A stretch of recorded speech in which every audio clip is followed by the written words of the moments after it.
This is the place where NFL legends live on and share their stories. This is the place for our spotlight on the positive segment, sharing what's good in the world of sport. This is also the place for the NFL Alumni Association and the Gridiron Greats. This place I speak of, Thursday Night Tailgate. Let's say hello to your hosts, Chris-Mascaro and bob-lazzari. Guys, take it away.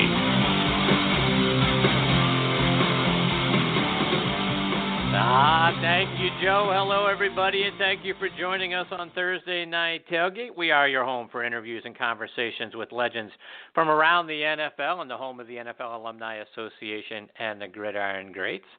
Chris Mascaro and bob-lazzari here to, hopefully brighten up the next couple of hours for you. TNT is brought to you by the great folks over at Kyvan Foods, Coastal Orthopedics, and the Louisville Slugger Museum and Factory.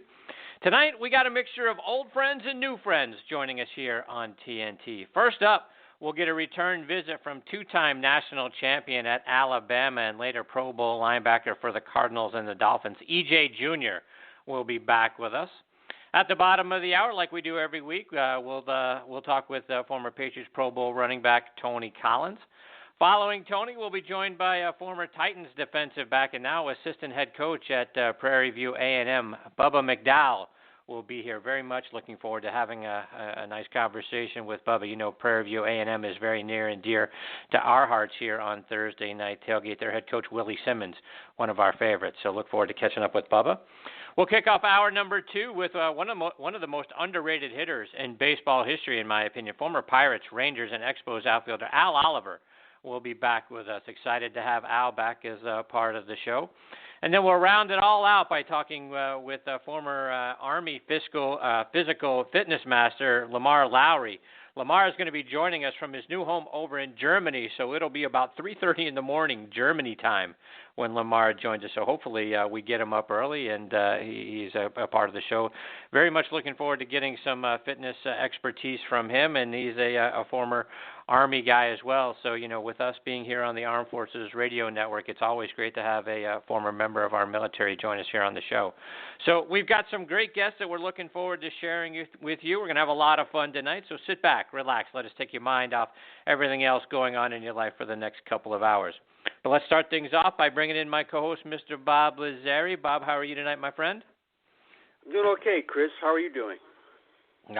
Fantastic. As we were sort of, sharing right before the show went live, great weather in both of our neck of the woods. Here 74 and sunny today, so people are talking about how hot it was in Atlanta, 74 degrees, here. And as we get ready for March, not all that far around the corner next week, we'll be into March. And then you guys had some beautiful weather up your way as well.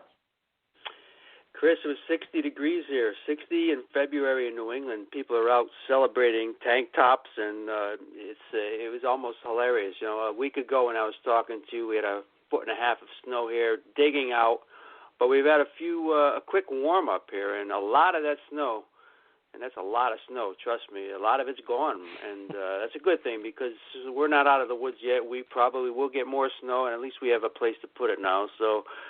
but another few weeks, the goal here is always to get to March, Chris, and we almost are there. So I'm excited. Good for you. So, Bob, I want to get your thoughts like we do here when we kick off the show. Go around the league a little bit, some news items. Wanted to get your thoughts and get you to weigh in on.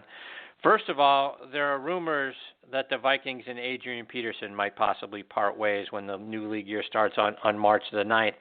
If that were to be the case, Bob, who do you think, who could be in the market to land a guy like AP? Well, the first team that came to mind, Chris, was because it was up in this area, was the Giants. We had talked about them letting go of Rashad Jennings and their kind of questionable running game right now. To me, that would seem like a decent fit. I mean, he has said, he's going on record that he wants to go to a team that kind of stresses defense, plays a decent offense, and, under his breath, basically, he's saying New York.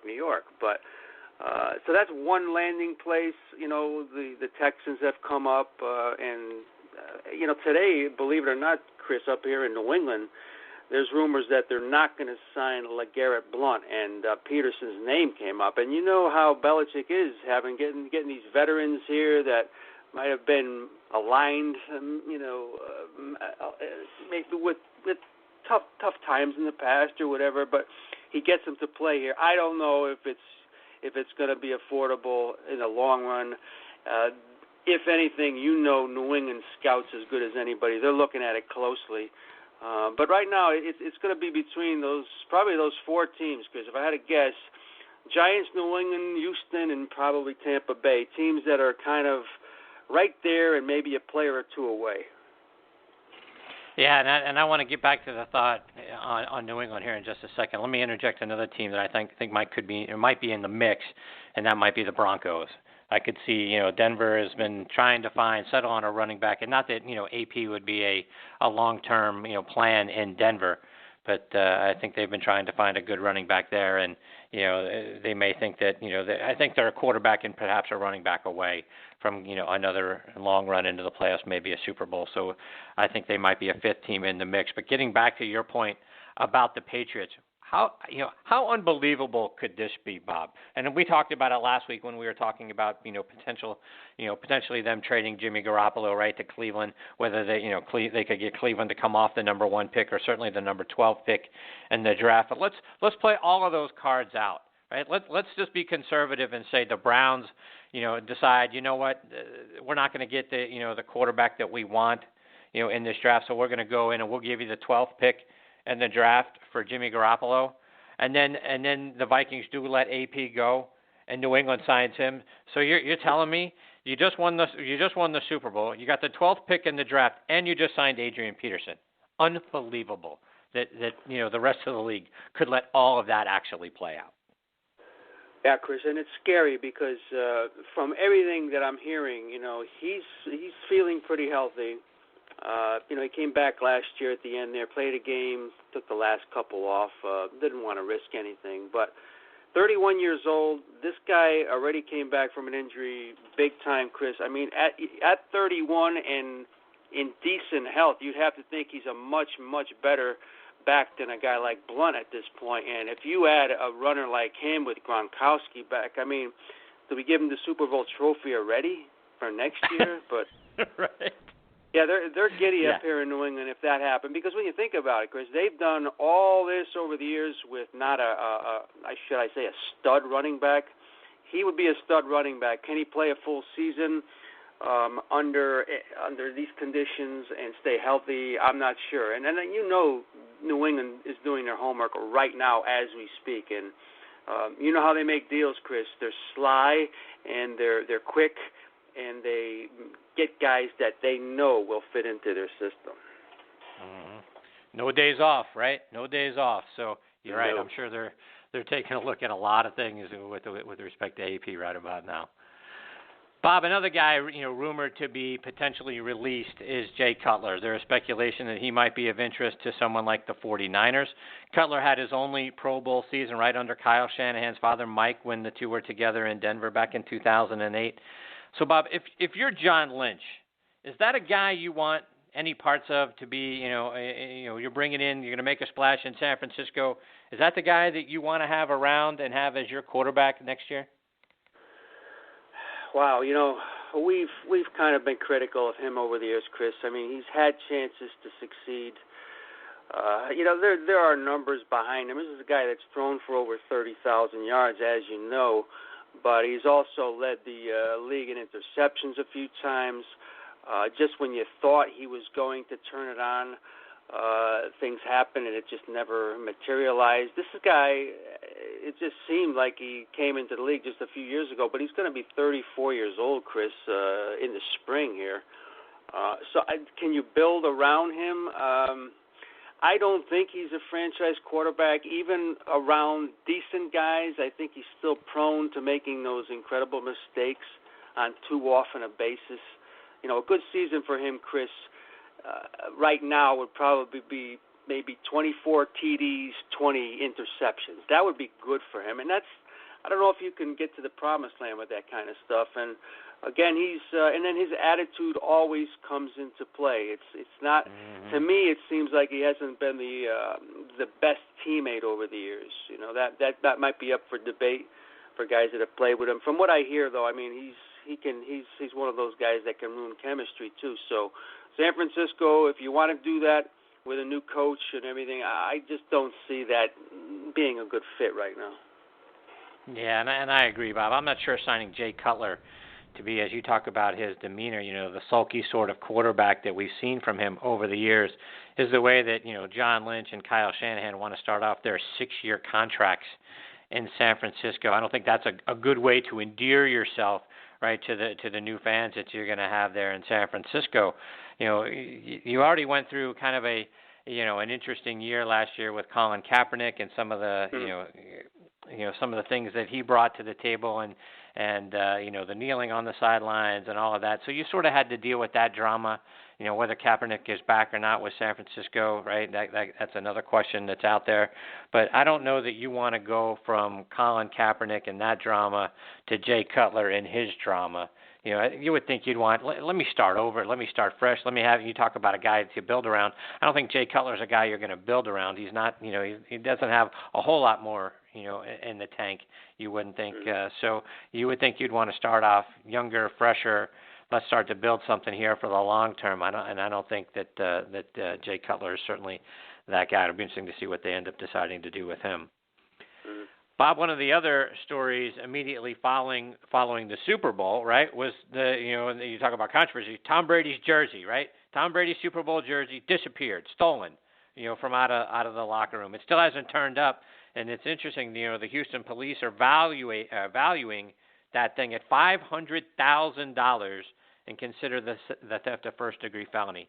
Now, Bob, I know, you know, it touched Tom Terrific's body, right? I know he wore it in a Super Bowl, so it's a game-worn Super Bowl jersey from, you know, perhaps the greatest quarterback of all time, certainly the MVP of that game. You know, $500,000, Bob? That's more than, you know, a house for the majority of us that live here in this country. His jersey's worth $500,000 for the Super Bowl? Seems crazy to me. Yeah, when you threw that number at me today, Chris, I said $500,000. Now, first of all, where does the formula come for getting that number? Number one, you know, I mean, how can you put a monetary value on it? I guess to some people, Chris, if you have money to throw away, money to literally burn, I guess it is. And if you have an ego that's, you know, the size of New England, you probably would say, yeah, I want to have his jersey just to have people come over my house, touch it, and it's mine, and you know, it's just somebody to bump their chest with. But $500,000, Chris, think about how much good you can do with $500,000. Like you said, I mean, I could probably get 3 decent houses and give 2 away, right? I mean, but yeah, for a jersey, Chris, I mean, that kind of memorabilia stuff, it gets to me at times. I guess it all depends on who's putting out the money, and if you're a multi-millionaire and you're a big New England fan, I guess it's worth it to you. I can't even fathom it, even if I was a huge Patriots fan, but it just seems very silly to me. Just that being in the news seems silly to me. Mm-hmm. Bob, one of the other things I wanted to get your thoughts on, I want to talk about crazy dollars. So I read this week, if Tony Romo is released by the Cowboys and he ends up signing a contract somewhere else, and very likely, right, it's not going to be for the same amount of money that he's on the books for the Cowboys, and that amount is $24.7 million in cap money for Tony Romo, you know, for next year, Bob. So, you know, again, I think if he signs somewhere else, it's going to be for, you know, way, way less money than that. But if that were to happen, Joe Flacco becomes the highest paid player in the league. Oh no, Joe is set to count for $24,550,000 against the Ravens cap next year. And for those keeping score at home, Ben Roethlisberger is 20th on that list, $18.2 million. Tom Brady, and we know he's restructured several times, but he's 41st on the list at $14 million. But Bob, you know, we've been saying, you know, from the moment that we heard about Joe Flacco's contract and what they were giving him, you know, a little over a year ago, there's no way this guy is worth that amount of money. And the deal continues to escalate. Oh, by the way, Bob, in cap money, it peaks in 2020 at $28,250,000, right? If you go back and you look at Flacco, last year he was the 24th rated passer in the league. He had 20 touchdowns to 15 interceptions. Pro Football Focus graded him out as the 25th best quarterback in the league. So, Bob, in the privacy of their front offices, do you think, I got to believe the Ravens have got to be saying to themselves, what the heck were we thinking? For crying out loud, we're paying Joe Flacco this amount of money. He's the highest paid player in the league. Boy, you want to talk about someone that's overpaid, and you overpaid for somebody. This is a guy, oh, by the way, remember, in their Super Bowl run back in 2012, right? If Raheem Moore times his leap a little bit better, right? He picks off a pass, and the Ravens are done, and they don't win that Super Bowl. He's probably quarterbacking the Browns right about now. But your thoughts on Flacco now likely becoming the highest paid player in the league? I was pondering this afternoon, Chris, and a couple things came to mind. Number one, how great it is for anyone to win a Super Bowl and what it means monetarily to them. He was a perfect example, Chris. The right guy in the right time, got hot at the right time, and actually, had a good game at the right time. Does that make you a great quarterback? No. It's just timing is everything. I hate to throw all these cliches out there, but he was just one of those guys that did what he did at the right time, just happened to be his time to come up and sign. But you got to remember, too, Chris, he was originally to count, it was going to be over $30 million against the cap before he restructured that thing last spring. Can you imagine $30 million for Joe Flacco? And, yeah, you're talking about a guy, like you said, 20 touchdowns, 15 interceptions, Chris. The year before that, it was almost a wash, the two of them. The year before that, of course, he was good. But it's been up and down since 2013, Chris. He's 32 years old now. And you're right. I mean, the front office can't be saying, oh, we're totally confident with this guy, and he's worth every penny we spent for him. I got to think that they're looking back now and saying, this guy's costing us 15% of the entire team's salary cap. So, yeah, it is insane. You and I called it when it came out. It was insane, and it's starting to come through the wash now. Yeah, and to your point, Bob, he did have a good year back in 2014, threw 27 touchdowns, only 12 interceptions, so pretty good year that year. And the other 3 seasons following the Super Bowl, 53 touchdowns, 49 interceptions. So that's why he's at the bottom of the league in terms of his play, yet the Ravens are paying him as if he were as great as Tom Brady. So, yeah, I got to believe some of those guys are kind of going back thinking, what the heck were we doing? Yeah. All right, everyone, like we do here every week on Thursday Night Tailgate, we want to tell our military personnel that are listening in around the world on the Armed Forces Radio Network, thank you. Thank you for doing what you do to protect all of us and our way of life. To our broader audience, we certainly thank you for being a part of the show as well. Can't thank you enough for that and tuning in here every week on Thursday Night Tailgate. And we hope you'll join us in thanking our brave men and women who are out there serving in our military. If you happen to see a member of our military in your daily life, right, wherever you might be, grocery store, airport, restaurant, just out and about, please stop for a moment and tell those folks thank you. They are our true heroes. We also want to thank our veterans out there for your service and the sacrifices that you and your families have made for us over the years. We wouldn't be here if it wasn't for you. Big thank you as well to Sean Cruz and all the wonderful folks over at the Armed Forces Radio Network. We are so honored that Thursday Night Tailgate is a part of your network. You can find our show by going to armedforcesradionetwork.org. And veterans, please continue to check out globalvoiceforveterans.org for news and articles that are both interesting, beneficial, and specifically geared towards you. Again, globalvoiceforveterans.org. TNT is sponsored by Kyvan Foods. NFL star Reggie Kelly brings his authentic flavor and traditional Southern cooking to market with his Kyvan Foods products. Made with the finest ingredients, Kyvan Foods invites you to appreciate the goodness of the exceptional flavors in their salsas, sauces, apple butter, and other fine products. Make Kyvan's products a part of your tailgating, right? We got baseball season starting now. Tailgating will just shift from the football stadiums over to the baseball stadiums. Kyvan's products and their taste is unbeatable. Available through Walmart.com and at select Kroger stores, or order online through Amazon or Kyvan's website itself at Kyvan82.com. And Kyvan is spelled Kyvan. TNT is also sponsored by Dr. Peter Candelora and the great folks over at Coastal Orthopedics. Folks, if you're an athlete or a weekend warrior and you're dealing with injuries or discomfort, wherever it is, in your knees, your shoulders, your hips, your other joints, don't just live with it. Do what athletes do to get relief, and that is contact Dr. Peter Candelora. He can get you back to enjoying life. For more information or to schedule a consultation, visit them online at athleteinjuries.com. Again, athleteinjuries.com. And like I mentioned, baseball season, right, getting underway. Spring training games actually started today. If you love the game, you've got to go check out the Louisville Slugger Museum and Factory. They've been inducted into the TripAdvisor Certificate of Excellence Hall of Fame. The museum, like you hear me talking about every week, very cool experience for everybody in the family because you get to go walk their live production line and see some of their 1.8 million bats that they make every year. And they've been doing it now for over 132 years. Can you believe that? Don't miss the bat vault. You hear me bragging about that every week here on Thursday Night Tailgate because you get to go in there and actually hold, some of the game-used bats from legends like, Hank Aaron, Ted Williams, my hero growing up, Willie Stargell. To find out more information about the museum and to book your visit, go to sluggermuseum.com. All right, now making his fifth appearance with us on the Kyvan Foods guest line is E.J. Jr. Let me remind you about E.J.'s background. He's from Salisbury, Maryland, which is in the southeastern part of the state. Played his college ball at the University of Alabama, where he was a first-team All-American and a member of their back-to-back national championship teams in 1978 and 79. Graduated with his degree in public relations. He was a first-round draft pick, the fifth overall selection by the then St. Louis Cardinals in 1981. And he played linebacker in the NFL from 81 to 1993 for the Cardinals, Dolphins, Bucks, and Seahawks. He was selected to the Pro Bowl in back-to-back seasons in 1984 and 85. And over the course of his career, he had 36.5 sacks, 12 interceptions, 7 fumble recoveries, and he scored 1 touchdown. In 1997, his adoptive hometown of Nashville, Tennessee, voted him the city's most outstanding all-time athlete.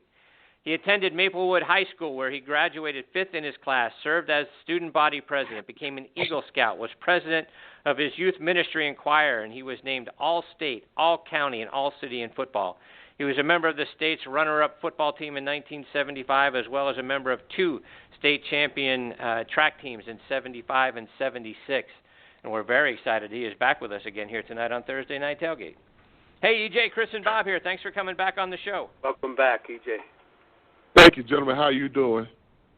Oh, Great. Fantastic. Thank you. So, Good. E.J., I wanted to start off our time with you tonight by getting your thoughts on your alma mater, the University of Alabama. The season didn't end, I'm sure, the way you wanted it to, but they can't win the national championship every year. Your thoughts on what you saw from them last year? Well, we're supposed to win every year. No, I'm just kidding. But that's always the mindset. I got a lot of ribbon from a lot of the guys around here at Delaware State about what happened. I said, I couldn't lose. I said, because Dabo Sweeney is an Alabama graduate who also coached at Alabama. So I had 2 guys on Alabama competing against each other doing the same thing. But it was a great game. The thing that you look at is that they did a wonderful job both offensively and defensively. Alabama had a chance to put the game away. There were some missed opportunities that I really believe that once Scarborough went down, the running game kind of went away from what Alabama really wanted to do.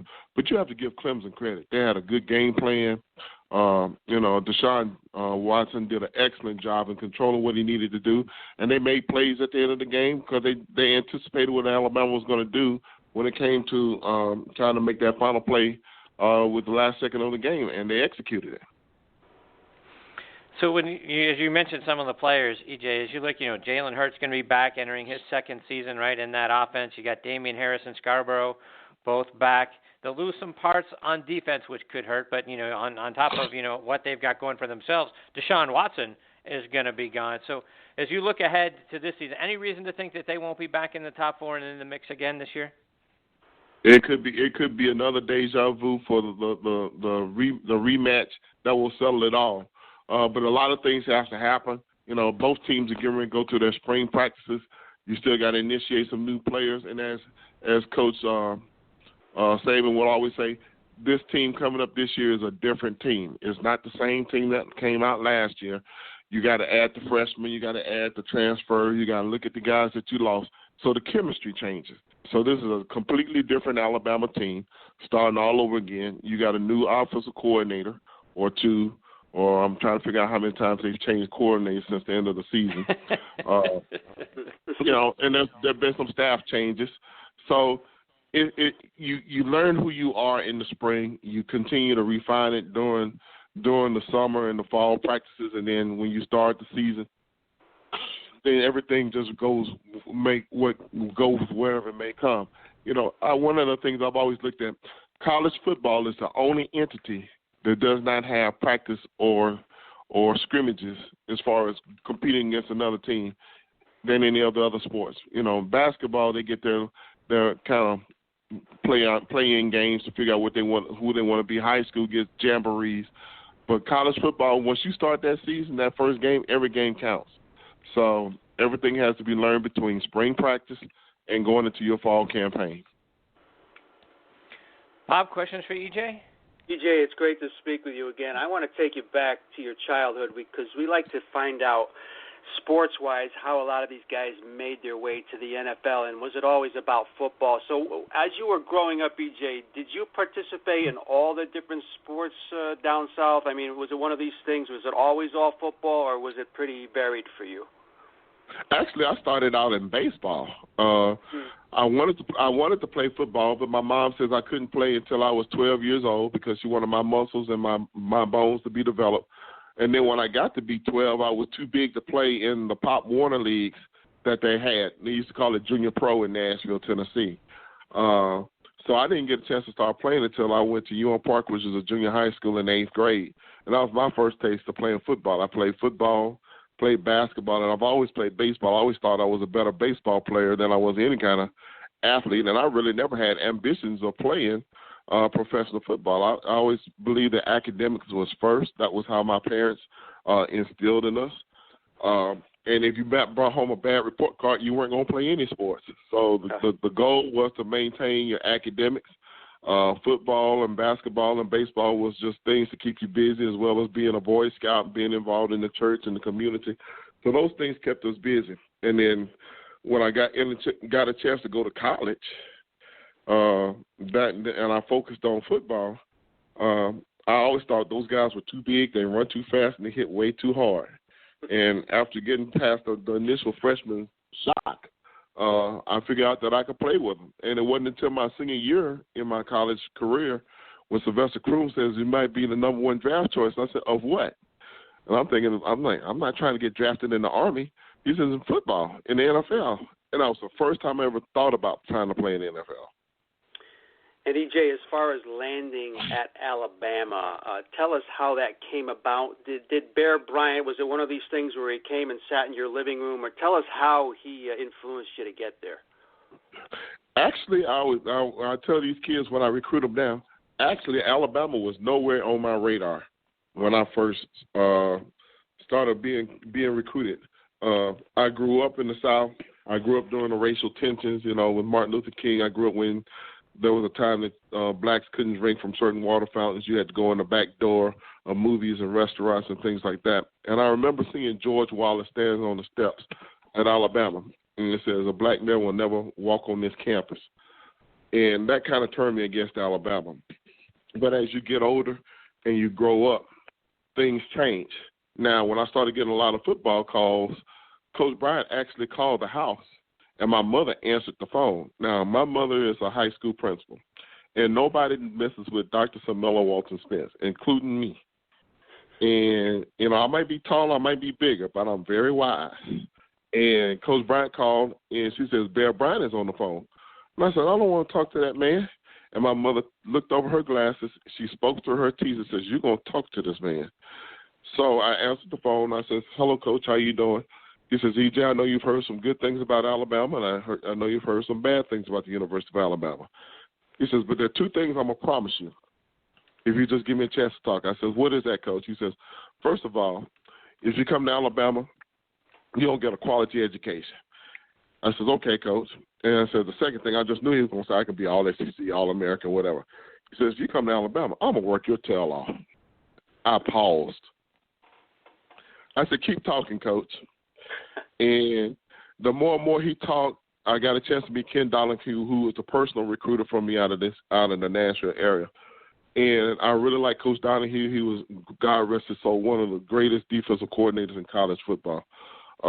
Actually got a chance to go to the University of Alabama on a weekend that there was no basketball games, no football games, no Bama Bells, no all this hoopla. It was just a quiet weekend.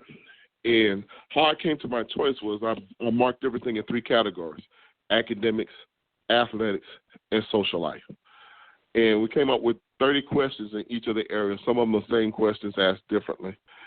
And after we got through doing the surveys from going to various colleges, I went to Vanderbilt, I went to the University of Tennessee, I went to Oklahoma, went to Southern Cal, and went to Morehouse and Georgia Tech on a dual degree option.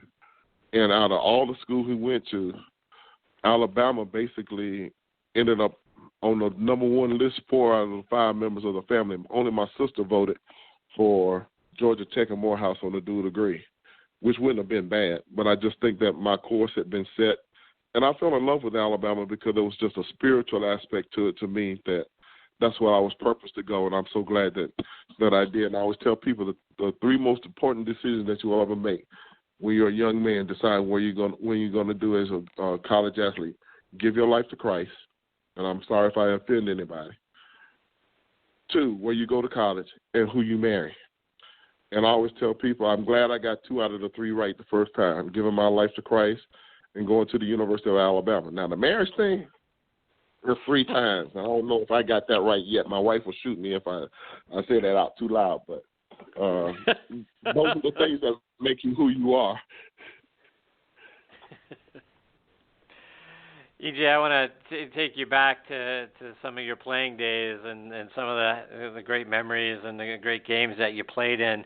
As I was looking back over all the different game logs, Week 6 back in 1991 as a member of the Dolphins, you had 4 sacks in a game against the Patriots. Oh, by the way, Hugh Millen was the quarterback for the Patriots that day. I have to imagine he was getting sick and tired of seeing you on top of him throughout the course of that game. How are you able to have so much success in getting their back, essentially spend the game in their backfield?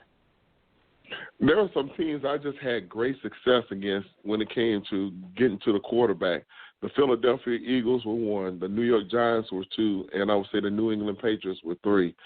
And it was just a game plan that Coach Oliver Dottie and George Hill put together, and it just utilized my talents, being able to move around and just take advantage of using my speed, quickness, and just certain things to enhance my pass rush game. And actually, the 4th sack in that game was kind of like on, how you have that Hail Mary type deal. You got a 3-man rush, and I'm going against Bruce Armstrong, and I beat Bruce Armstrong, and I just nailed Millen in the backfield, and I just looked at him and said, "Are you kidding me? It's a 3-man rush, get to the quarterback." And he said, I don't know, he said some words that weren't very, very nice, but I can understand his frustration because usually you got a 3-man rush, you got to get rid of the ball. And for him to hold it that long for me to get to him, it was just great coverage by our secondary and linebackers, and it just allowed me to have one of my games I will always remember back in my playing days. Yeah, and as you mentioned the Giants, you had a similar experience against the Giants in '83. Scott Bruner happened to be the unfortunate quarterback that day for the Giants. 3 sacks in that game. Earlier that season, you had 1 of 6 sacks that the Cardinals had against the Giants.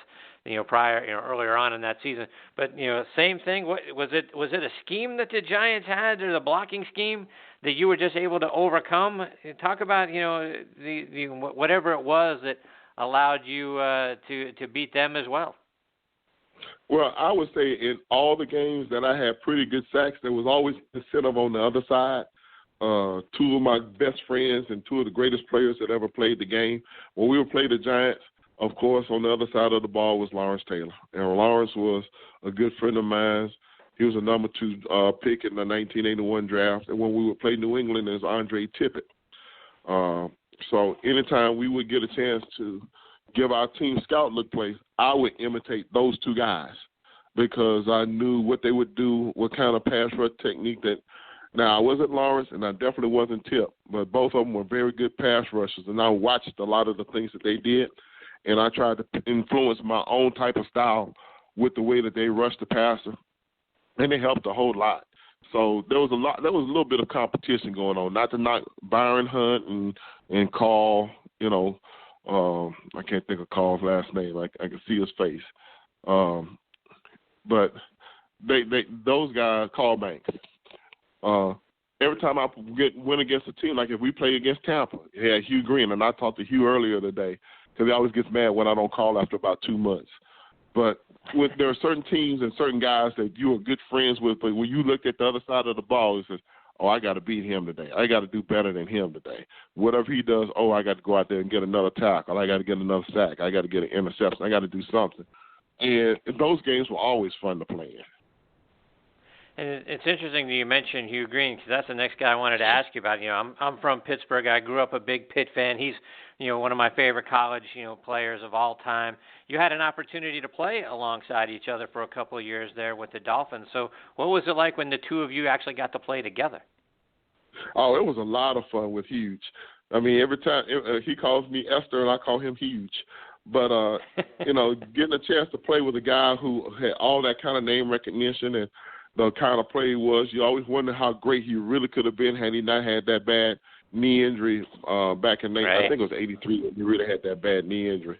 But, he was able to come off of that and still had a formidable career. A good guy. We would always work on different type of schemes. And, actually I had to go to Coach Oliver Dottie one day and says, well, he was always the rusher, and I'm always the pass cover guy. I says, you can cover the wide, cover the tight ends and running backs just as well as I can, and I can rush. And when we started doing that, that started creating all kind of havoc because they always looked at Hugh as the pass rusher and me as the dropper. And when we started switching it up, it gave us more ability to do certain things because they just now couldn't figure out which one was going to do what. Bob, one more for EJ before we let him go. Sure, EJ, you and I had talked last year on the TV side up here about those old Cardinal teams and some of the great offensive players. Always had good offensive players, EJ. We talked about guys like Stump Mitchell, Otis Anderson, Roy Green, and J.T. Smith, and how their practices were. And you guys you just felt so prepared for your competition because of these great offensive guys you were going up against every day in practice. Talk more about that. Well, the one thing that you always learn about being an athlete, you're always going to be competitive. And our practices were always competitive because we always felt like we were the doormat of the NFC East. I mean, you had the Cowboys, you had the Giants, you had the Redskins, you had the Eagles. And I still am kind of ticked off about that Joe Thousand call back in 1984, but I digress. But the practices were very, very intense because we wanted to win. We wanted to prove that we were a team that belonged in the playoff system. We had great pass rush drills. We had great inside drills. The one-on-one competitions were always great. And then when we did go into our team aspect, we always wanted to be on the other side of the ball, giving the other side of the ball a great look because preparation makes you better. And that's one of the things I learned at Alabama. The more you prepared, the more you see things, the more you see it at that pace, the better that you do certain things. And I think that comes along with just repetition. That's one of the things that Coach Kenny Carter here at Delaware State is trying to instill in these young guys that we have on the team. We got to practice with tempo. You can't just want to just be, just because you're a starter don't mean that you can't give a look. I got my best work working against our first team offense because I was going to get the best pass protection. I was going to get the best looks when I'm giving them their look. And hopefully they will give us the same kind of look to get the work in. So it's something that you instill in your mind, and the great teams who can do that go on to do some bigger things in the end. EJ, before we let you go, remind our listeners how they can follow you over social media. I can be followed. I'm on Facebook. I'm on Twitter at E_Junior -E. As one, I can't think of the other one, which is my DSU Twitter. And I can always be seen, if you want to just try to follow some of the things that I do, just pull up some things on DESU com, which is our sports line. All right, very good. E.J., thank you so much. Always a great time for Bob and I to get to spend some time with you on this show. We hope you'll come back again soon to share more of your stories and insights, because we always have so much fun when you're a part of the show. All right, thank you, gentlemen. Have a blessed evening. Thank you. Thank you, E.J. All the best to you and your family, my friend. All right, blessings. That is former University of Alabama Cardinals and Dolphins Pro Bowl linebacker E.J. Jr. And Bob, we've been saying for years, and we got Tony Collins, here up next, but we've been saying for years, we had Tim Worley on the show last week, E.J. this week, and then obviously Tony every week. But between those three guys, there aren't three better guys to have out there talking to young players about all the things, all the do's and don'ts, for what they're going to be hit with coming in, particularly as rookies, than those three guys.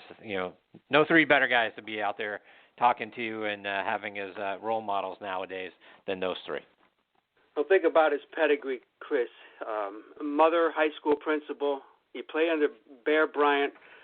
He goes on to be a great NFL linebacker, and, of course, he goes on to be a coach. I mean, he's got it all covered. So, when he talks, I know I listen, and he's just an amazing guy, had an amazing career. And if you remember his days at Alabama, I was a very young child, but, man, he was the real deal down there. First-round draft pick, Chris, and it never really fazed him. Played 16 games that first year and went on to play 13 years in that linebacker position, and just as good a guy as he was a player.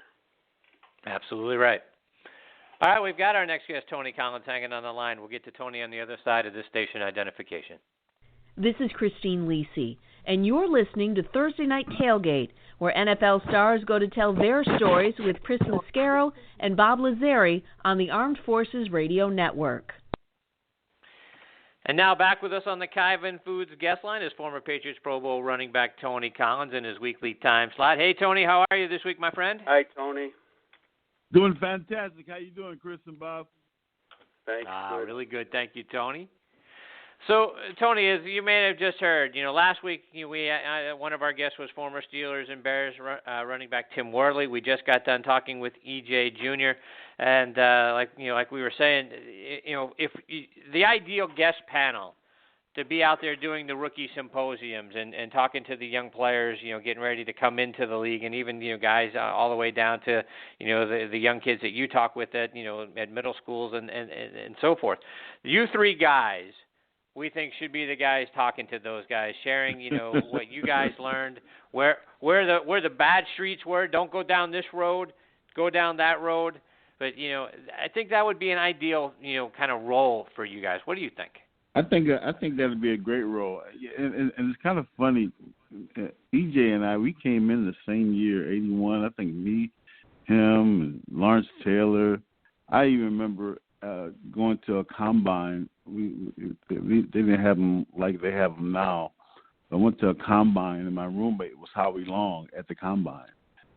Just a whole bunch of great guys came in the year. That Kenny Easley came in that year. A lot of great guys came in '81. I mean, not superstars, but some fantastic. I guess you got E.J. and you got Lawrence Taylor and a bunch of other great athletes came in that year. And and the crazy thing about it, we all had played on different teams, different positions, and now we're pretty much doing the same thing and just trying to give back as much as we can to. Because you don't realize. Growing up as a little kid and your goal was to play in the NFL. Then when you get there, you reach your goal, everything's great and fantastic, and it's something that you've been doing all your life. And sometimes you take it for granted when you get there and you've been in the league for a couple of years or a few years. And but it's good to see those guys doing what they're doing and giving back. And for me, it's what I have to do. It's something it's so deep inside of me of trying to help someone else, because I know my time on this earth was given to me because I really shouldn't be here right now, but I'm here. And so only thing that I know how to do is try to give back and help as many kids. These football players that's coming into this league now, man, it's so different than when we came in. So much money, so much media. The social media is just so crazy right now. You can't do anything without somebody knowing what you're doing. So you got to be so much careful. Than when we came in back then. We didn't even have cell phones back then, so it's crazy. But you know, it's just me. I'm trying to get on that stage, Chris. I'm gonna tell you right now. I've been trying to get on that stage for a couple of years now. But we're getting close, man. And but I do what I can to help as many kids, and talk to as many colleges and football players as I can to share my story with them. And Tony, if they granted you that opportunity and you got to speak to the rookies, what are some of what would you tell them to watch out for? What were some of the indicators to you that if you could go back and do it over again, you would recognize? Oh, that's where it started to go wrong. It's the real simple things. It's something that they already know. It's something that they've already been taught. As a kid, you've been most of these guys, all these guys come from at least a mom was there, or somebody was there. A lot of these guys they come from a good parent home. I came from a great parent home, and to be taught that you can't hang out with the same guys you hang out with when you were in high school, and now you're in the league, and these guys are doing the exact same things that they've been doing all their lives, and now you still got to want to hang out with these guys. And that's one of the hardest things for a lot of these guys to do, is to let go of their friends, man. Some of their friends, they've been friends ever since high school, but they're going in the wrong direction. You can't go in the same direction as your friends, and a lot of times you feel like, oh man, I don't want my friends to think I'm better than they are. But you're not better than they are. You just got to do different things than they do, because they're not at the same level that you're at, and that's what they got to understand. And that's one of the biggest things right now, man. Is understanding how important it is to hang out with the right people. My mom and dad always taught us, you're only as good as the company you keep, and they always taught us, always. One of the keys of being successful is hanging around successful people, and that's some of the things that I knew about. And when I got to the league, when I started my addiction as far as with the painkillers, I started hanging out with different people, and that just took a whole nother path, a whole nother role in my life because of the people that I was hanging out with. And so that's one of the biggest things that I would definitely want to share with them, and just share, the money part, man. The money part now is just so crazy, as far as making sure that you cannot play in the NFL for all your life. You got to understand that. This is not a career. A career is when you're on a job and you work for 25, 30 years, 40 years. That's a career. You're playing a sport. You're playing a one of the best sports in the world, and you're getting paid for it very, very well, and you got to save your money. You got to save your money, man, because that's one of the things that's gonna, you don't realize when that money runs out and your contract is up. You can't make the same money working at the post office as you can knocking down passes from Brady or somebody. You know what I mean? Right. Bob, questions for Tony? Hey, Tony, I'm going to get back to the money in 1 minute, but I want to ask you what I asked Tim Worley last week. Same question, Tony, and pretty intense. I mean, I asked him basically this, Tony, if you did not hit rock bottom or went through all the hardships you did, would you be able to be doing all the inspirational stuff now you do? Wow, that's a great question. I mean, you know what? I really don't know. To be totally honest with you, I know me as a person that it was built in us as kids to always give back and to believe in God, and we grew up like that, and that's how it always was. I got sidetracked when I got into the league, of course, and then got back to it. But man, that's a fantastic question. I don't know. I don't think I would be as passionate as I would as I am now. I don't think I probably wouldn't be as passionate as I am now because when you hit bottom and you almost die and you've seen all the miracles that the reason that you're still living, and it's been a couple of miracles that I've had in my life, man. To be totally honest with you, I should be dead, but it's a miracle I'm still here. But when you go through that and you realize how important life is and how important your life is now, because now you have an obligation to help somebody else, and I really feel it's like it's my job. It's something that I have to do. I just have to help people. I have to give back. I have to tell my story. I have to tell people, how great God is. I have to tell people that, you can do all things if you believe. I have to tell people that, don't give up. Don't ever give up. Keep pushing, keep working hard, keep thinking positive. All these different things that I had to do to get back where I am today, I have to help people do the same thing because, that's why I'm here. That's why I'm still living. And to answer your question, I think I would still do it, but I don't think I would be as passionate as I am right now. And Tony, I was talking to a friend of mine this week, and your name automatically came to mind because he asked me this. He says, "How do these guys? How could they possibly make all these millions and millions, and then you hear they're broke?" And the names like Mike Tyson, of course, came up, and Antoine Walker. We're talking guys, Tony, that didn't make 20, 30 million, over 100 million, and they were just basically had nothing. And I said, it's the people of course, it's the people you surround yourself with.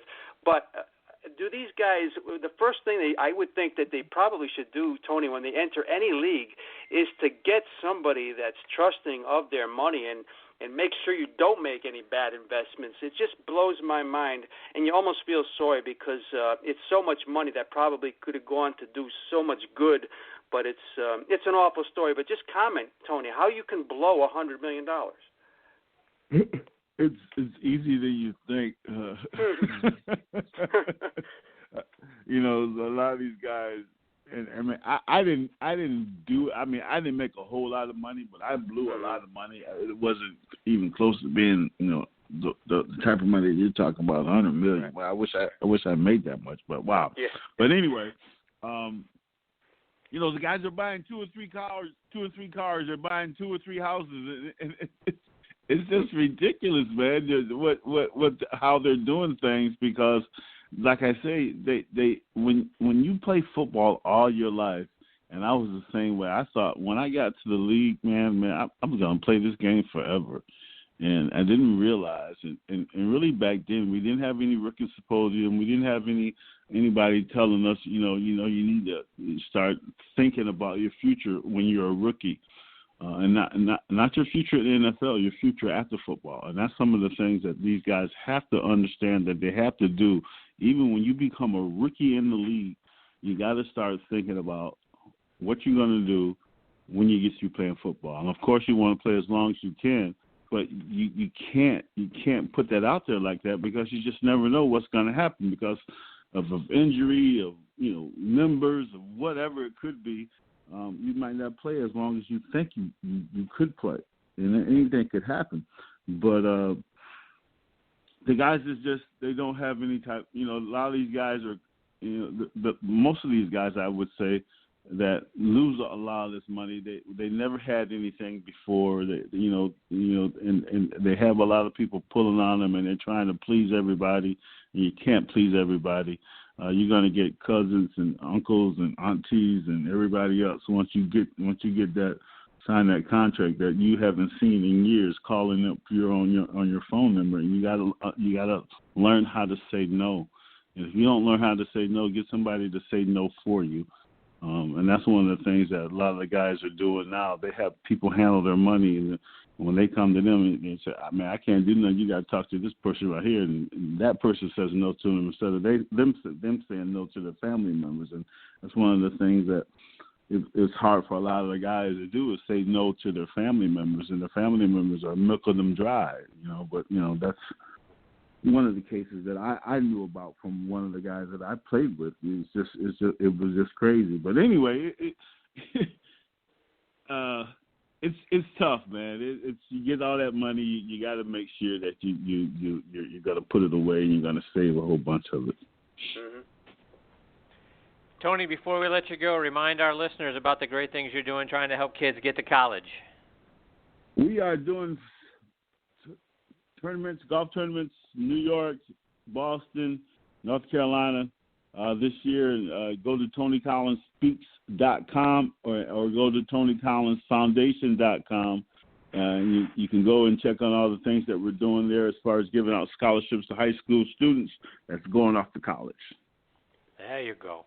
Great stuff as always, Tony. Always enjoy our time with you, my friend. Until next week, all the best to you and your family. Fantastic. Well, you guys have a great one. Good talking to you guys. All right, take care, Tony. Former Patriots Pro Bowl running back Tony Collins doing some great things. And, Bob, we've said it many, many times. Tony, E.J., and Tim Worley need to be in front of that rookie symposium. It's just that's Tony said that's what he's driven to do.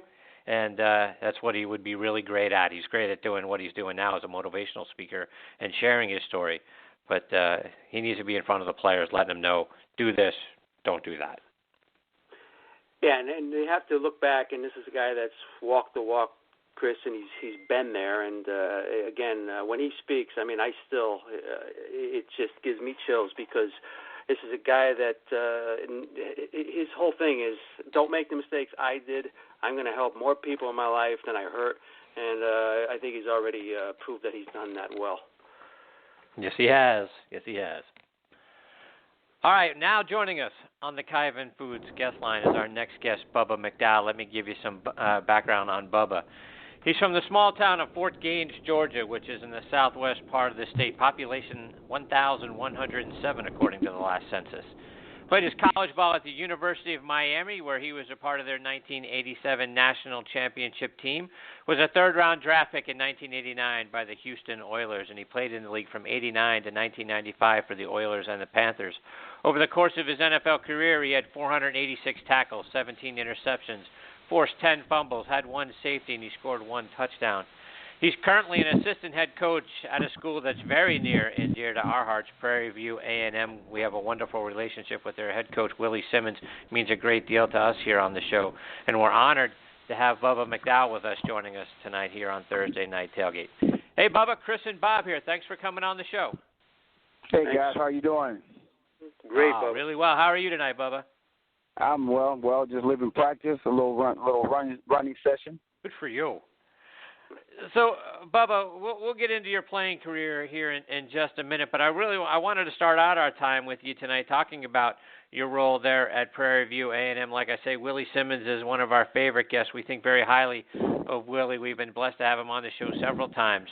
Going back and looking at your season last year, 7-4, somehow out of the FCS playoffs. Give us your thought. What do you guys need to do differently or better this year to capture the attention of the committee and get into the playoff mix? Well, win more games. We've got to get back to that. I think we need to at least get 8 games in there on our belt. The year before that we was 9-2, and we still didn't get the bid, get invited in. But I think being that Coach Simmons' first year there, then here, should I say, and then coming back and finish on a winning season, but not where we expected. So I think if we get 8, 9 games, I think we'll get that bid. And, Bubba, if you look back over the last couple of seasons, Grambling State might be the single team that has stood between you guys and being in the playoffs. What has to happen this year for you guys to get over the Grambling State hurdle? Well, I mean, it all starts with recruiting. We got to go out and recruit players, athletes that's going to help us beat the Grambling States, the Southern universities, all those guys. They do very well in recruiting, And and as you know, it always comes back down to recruiting, and who has the better athletes on the field during that day. So I always tell guys, it doesn't matter who's playing in the SWAC, because at any given time or any given Saturday, Thursday night, whichever one you play it on, SWAC team can sneak up on you and beat you. And Bubba, for those who aren't familiar, and you mentioned Southern, you guys traditionally start off every season with the Labor Day Classic against Texas Southern, which is a big rival for Prairie View. It's gone your way the last couple of years, but talk about how big that rivalry is between the two schools. It is huge, and I coached at Texas Southern for 4 years, on the Bill Thomas, and then had a 1 year over there with Coach Brown at the University of Houston before coming over to PV. So that rivalry has always been big and huge, and has been said in the past, and not now, but it was always been hey, if you just win that one, for the year you're gonna be okay, and that's what a lot of guys kind of hung their hat on, winning that big game, Labor Day Classic against TSU, and I think mainly because they're in town, they're in-state rivalry, but it is huge, and it's going to be a tough one. They're getting better. They're getting the recruits they want to, coming off the sanction, so it's going to be tough. Mike Haywood's going to do a good job over there, doing a good job over there, getting guys in. They're going to be tough. I think they're going to surprise some people. Bob, questions for Bubba? Bubba, thanks for coming on. And back to Willie Simmons for a minute, Bubba. Chris and I are always amazed at the many strengths he possesses for a head coach. Yeah. But I think what I'm most impressed with Bubba, and I'm sure you'll back me on this, is he just cares about these guys more about off the field and what they will become when they don't have football around anymore. How often does he stress this? Is it just he kind of lives that life and kind of leads by example? You said exactly, and you can't say it no better than that, Bob. He leads by example. Everything he talks about, he preaches about, he leads by example, and just trying to show these young men how to do it the right way. He stresses, the importance of just getting to know our Lord and Savior Jesus Christ. And again, he doesn't force it on guys, but he has no qualms about telling you what did it for him, how he is still doing it till this day, why he is successful because of his belief, and he stresses that to them every day, before practice, after practice, times when kids come in the office and have issues, he stresses that to them, and I'm sure that has started to take effect. I really believe that last year or the year before the 9-2 season, when he came in and restructured that, trying to build a different culture there, those guys, kids took hold to that, and went out and played well. We was hurt a little bit more this year. We didn't have the offensive line that we had the previous year, so and that kind of hurt us a little bit. But those kids fought hard because, again, you got a head coach who believes in working hard, doing things the right way, and if you continue to do that on a continuous basis in the classroom, outside the classroom, public in the social media, taking care of business, not spreading things out on social media, how big it is, and getting in trouble. And, and they're starting to take note of that. And I think that's going to continue. If that continues, that's going to be our success model, doing things the right way, on and off the field. And again, as Tony said, earlier when I was listening to it, it's about Coach Simmons leading by example to these young men. Hopefully these young men will go out and do the same thing when they get into this position. Mm-hmm. And Bubba, back to the recruiting for 1 minute. It's one of those things where if you're down in Texas, it's so cutthroat down there at every level of college, and it's such a huge area. And of course, this is something that is on your mind and on your schedule every day of the year. Can it get overwhelming at times? How crazy can it get? It can get very crazy because, again, you got everybody competing for the top athletes here, and again, we're in the SWAC, so now we're still trying to go out and compete against the Sam Houston, the North Texas, Stephen F. Austin type kids. So, when they come to Prairie View after leaving a visit from those schools, we got to be just as good as recruiting and showing these kids around, hey, if you come to Prairie View, you're going to get the same chance as going to, one of those top schools. You know, you just got to come in. As I always tell kids, you got to come in and no matter where you're at, you got to come in and make plays. Because at the end of the day, I got a lot of buddies that still coaching, scouting in the NFL. You know, we have just as many scouts come to a lot of other schools as well as our school. And again, it's all about how you play and how you prepare yourself. And again, it's a competing deal. So we don't get those top one tier, second tier, because we're in the realm of getting those second and third tier. So, and there's a lot more of them to compete for. But, you know, get the best ones. You know, it is a cutthroat. You know, because I had one kid who was trying to get a kid from a junior college this year, boy, and I thought we had him, but then he had that last visit, boy, and all of a sudden, boom, he's gone just like that. Bubba, like I mentioned in your intro, you went to the U back when they were a dominant team in college football. You won a national championship there and very nearly two more. Talk about what it was like being a Hurricane in the mid to late 80s. Oh, man, it was awesome. It was exciting. I mean, I remember, you know, coming in. I was coming in hurt. I got recruited by Howard Snellenberger. Then, you know, he went off to take the USFL deal that fell through, and then that's when they brought Jimmy in. I came in hurt, you know, playing basketball, you know, with the high school, local high school team there with the senior class, and tore my knee up, and I thought they was going to take my scholarship. Jimmy Johnson, University of Miami, honored it, and then we got a chance to sit out there, get it rehab. But, you know, playing there with Bernie Kosar, the Michael Irvin, the Jerome Browns, oh, my gosh, dude, that was some of the best years of my life. You know, I tell kids all the time, you know, when they see the 30 for 30s that have been ran on ESPN, they coming off, oh, Coach, I didn't know you were part of that deal. Oh, I saw you. I said, yes, sir. Yes, son. That's one of the best years of my life. I mean, I could not have had a better opportunity or chance at life, you know, and just learning how to be a family. Because, you know, and I tell kids all the time, I said, dude, you know, when we got there, you know, it was understood that the Jerome Browns and the Vinny Testaverde ran this team, you know, and we was going to do what we were told to do by them. You know, I said, you guys remember the fatigue deal and I guess the Fiesta Bowl, you know, that was only, they said, why were you in? I said, because we were told not to wear. The underclassmen guys couldn't wear. They were just juniors and seniors. But we was going to follow their lead, and, you know, and everybody, you know, saw it when Jerome Brown was on stage. He dropped the mic and said, let's get out of here. Hey, you know, whether you agreed with it or not, you wasn't going to cross those guys because that's who they were. And if you did that, you know, you basically kind of get kicked out of the club. And nobody wants to. Nobody wants to be that person get kicked out of the club. But, man, I tell you, it was exciting as heck, you know, to be a part of that university at that point in time, and even till this day. Because, I know that we're down right now, but I know Coach Rich is going to get those guys back up on the top level soon. And it's interesting you mentioned Bernie Kosar, and Bubba, when I was looking back over your career, your first career interception came off Bernie Kosar. So how often are you reminding him of that when you see him?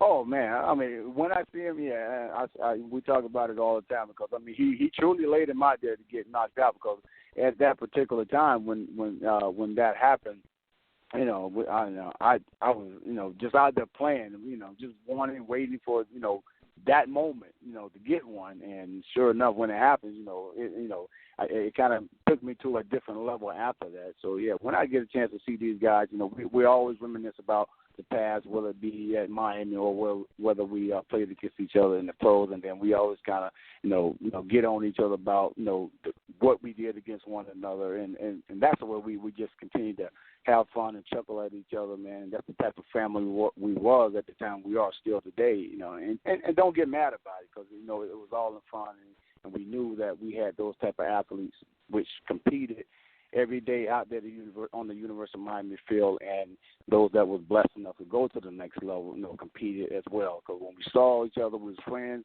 you know, before that game. But then when that game started, you know, just like in practice, you know, we're friends and everything, but we're gonna compete, you know, just to get better.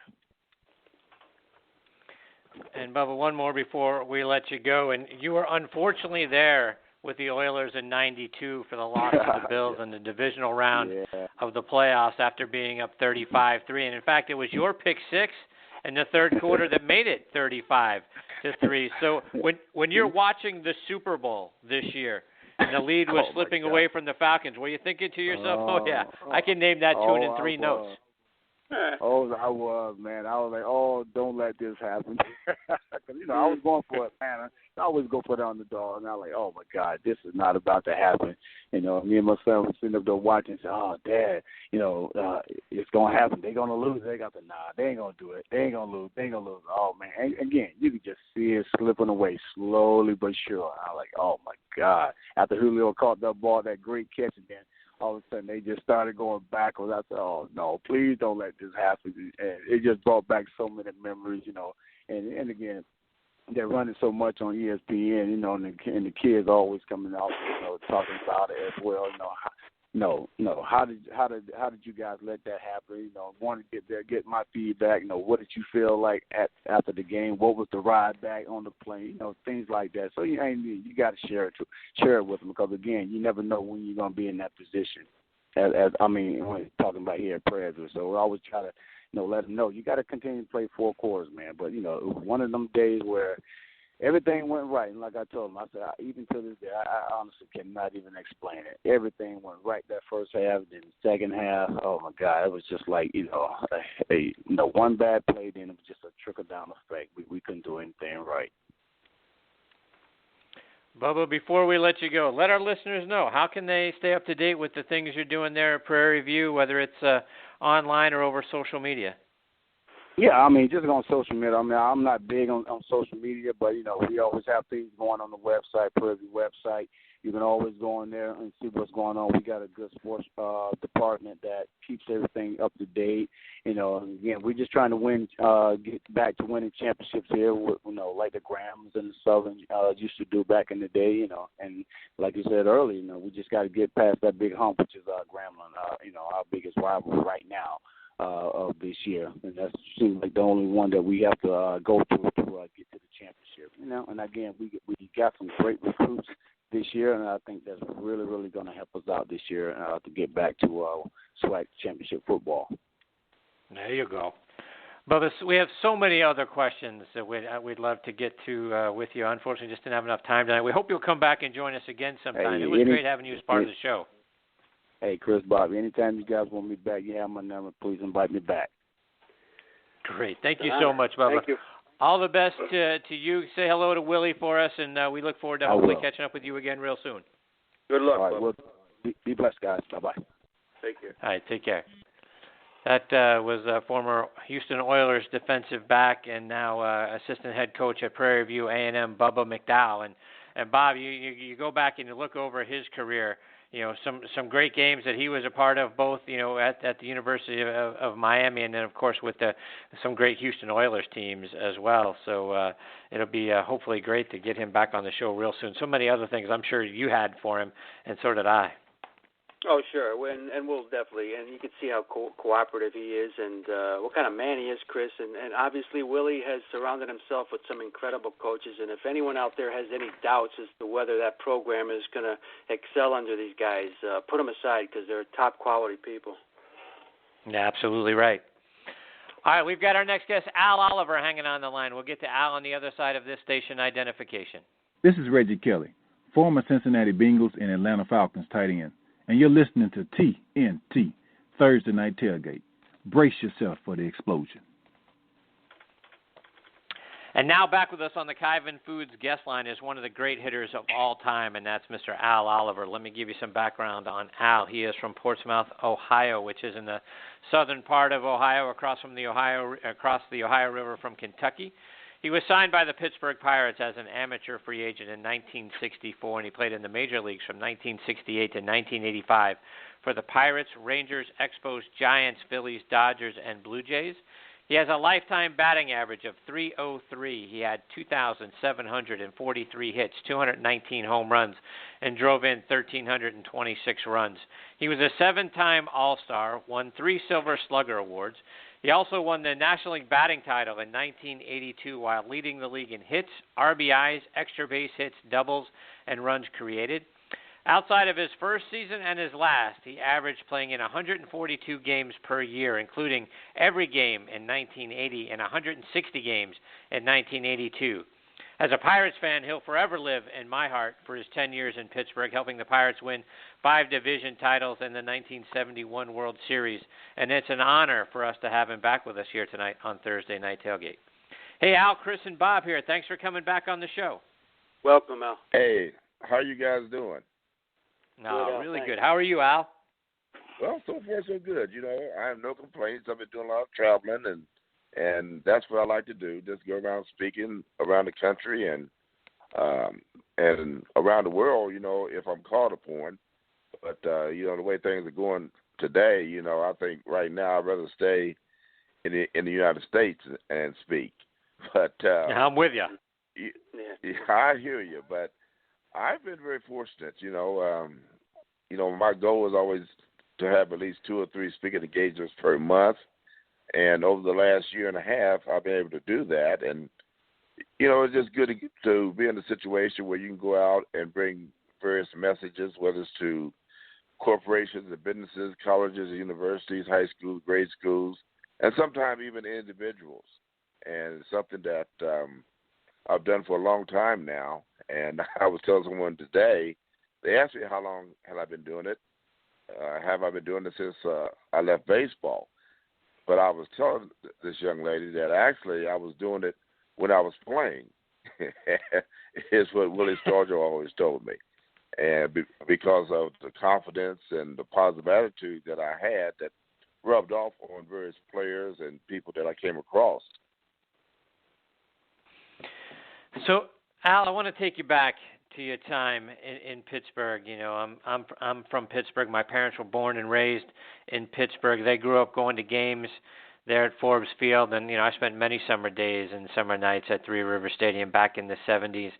When you got called up in September of '68, the Pirates were still playing in Forbes Field, and then in '70 you guys move over to Three Rivers.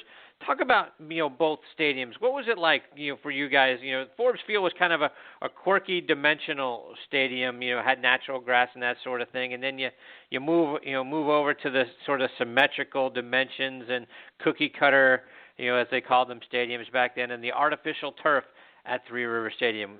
Was it a tough adjustment? Yeah, not really. You know, the adjustment that I was very fortunate that I didn't have to make, you know, because I came up as a first baseman my first 2.5 years. And, of course, you know, I was in Forbes Field. But I sit back and look from an offensive standpoint, if I had played at Forbes Field, it would have been to my advantage because of the deep alleys, like in left center field. But from a defensive standpoint, you know, when I went to center field in 1971, that was after we had moved into Three Rivers, I would have much rather have played as it was in Three River Stadium as opposed to Forbes Field, where you had to run 460-some feet in center field. And, you know, you had to be an outstanding center fielder to play. You know, people like Bill Burden in his day, and then after that it was Matty Alou. But, you know, I was very fortunate from a defensive standpoint not to be able to play center field in Forbes Field. But it was a good hitting ballpark. If you were a left-hand hitter, you had to hit the ball high because they had that high fence in right field. And, of course, it went to the advantage of Stargell and Richie Hebner because those were actually the only left-handed bull hitters that we really had on our team that could throw the ball, although they did go to the opposite field. But it's just ironic, you know, if I'm not mistaken, I think I hit 17 home runs my first year in Forbes Field. And that was kind of surprising because most of my hits were more line drives. But as far as Forbes Field, the thing that I liked about it was that we were close to the fans. And, you know, the fans were in the game just like, you know, the players were. And then once we moved to Three Rivers, it was just a little bit different. It was just a little bit more distance, you know, with the fans. But I thought that Three Rivers Stadium fit our ball club a lot better than Forbes Field did because we did have a lot of hitters that were line drive hitters with power who used the whole field. And pretty much most of the ballparks after that became the same way. So it was to our advantage. And now you mentioned Willie Stargell a couple of times, and Willie was one of my idols growing up. And when you came up, Willie was obviously on the team. Roberto Clemente was there. Talk about playing, alongside those guys. Did those guys mentor you and take you under their wing when you came up? Well, actually, what they did, they were more of a mentor. And as I've said, time and time again, that my dad led me as a major leaguer, and pretty much Roberto led me as a major leaguer, my dad as a human being. And see, Roberto was one that led by example. And I recall one time, early in my career when I was being platooned, which was something new to me, he saw that, it was something that, I really wasn't fond of, being platooned. Neither was Bob Robertson. And so he came over to me one day and just told me to stay in shape, and that if I stayed in shape like he knew I would, that one day that I would probably be one of the best players that ever played the game. And at that time, the reason why it was so important to me at that time, because I had lost my dad the same day I found out that I was coming to the major leagues. So Roberto was pretty much like my dad, very honest. And the thing about him, he was for real. And it could not have come from anybody else on that team. Now, that's how Roberto led. He would get you one-on-one. And he didn't have to do that with everybody, but he did it with me because he saw a lot of himself in me. And I know Wise had talked about that. From a personality standpoint, we were similar. Definitely not as a ball player. But Willie Stargell was just the opposite. Now, Will was the type of guy, he was good at calling team parties. If we would lose 2 or 3 games in a row, which we very seldom did, Stargell would always call a team party, of course, with an off day that following day, because he always had this concoction of grape juice and grain alcohol and all of a sudden the players would be around in his house spinning around and carrying on, and that he always enjoyed getting me because, see, I was a non-drinker. And so everybody on the team knew that what this was. I didn't. I like grape juice. And so I'm sitting on the couch, and all of a sudden I started getting wobbly. And everybody in the house knew. But, see, that was Will's way of loosening me up as a player, because he knew that I was going through a situation, as far as being platooned, and he wanted to just loosen me up. And that's the way that Stargell dealt with players, one-on-one. He knew each player well. He knew how to do certain things with each player. He knew how to push a button with each player. And that was the kind of leadership that he gave us, that calmness. And Roberto led in a different direction. He led by example, by his hustle on the field. So we had 2 great guys to play with. And when I went to center field, having Roberto in right field and having Willie Stargell in left field, that was a huge security blanket for me. Because when you play first base ever since Little League, and all of a sudden you got to make an adjustment to center field, and you go out there, and if you're alone, you're in trouble. But with those 2 guys on each side, my adjustment to center field was so much easier. Bob, questions for Al? Al, it's great to speak with you again. You answered a lot of my questions already about Clemente. I mean, when I grew up, Al, 11, 12 years old, watching this guy throw the ball, and what you said, him running around the bases was so fluid in his hustle, and again, a leader by example. But I'm wondering, Al, of course, on the fateful day that he passed, New Year's Eve, I'll never forget it. I'm sure you knew exactly where you were. Tell us about that day, where you were, your reaction, and how you had to deal with it. Well, I had just left Willie Stargell's party. Again, he gave a party. But so I was home, and the phone rings around 3 o'clock in the morning. I picked the phone up, and so it's Will. And so he said, Scoop, he said, a plane had just gone down in San Juan, and Roberto was supposed to have been on board. I mean, I jumped up out of that bed. I took a shower because I had to wake up because I couldn't believe what I was hearing. And I turned the TV on and the radio on. And, of course, in Pittsburgh, that's big news. And so they were live from San Juan. And I said, this must be true. And finally, they confirmed things around 11 o'clock that next morning. And I have to admit that when it was finalized, that, without question, was probably the saddest day of my life. You know, I had lost a dad when I was 20. I lost a mother when I was 11. But I came through those two situations okay. But it was something about Roberto that stuck with me.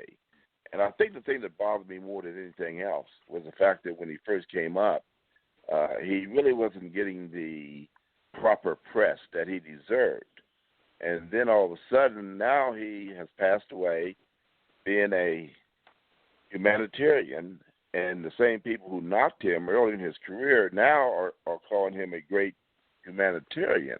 And that really bothered me a lot.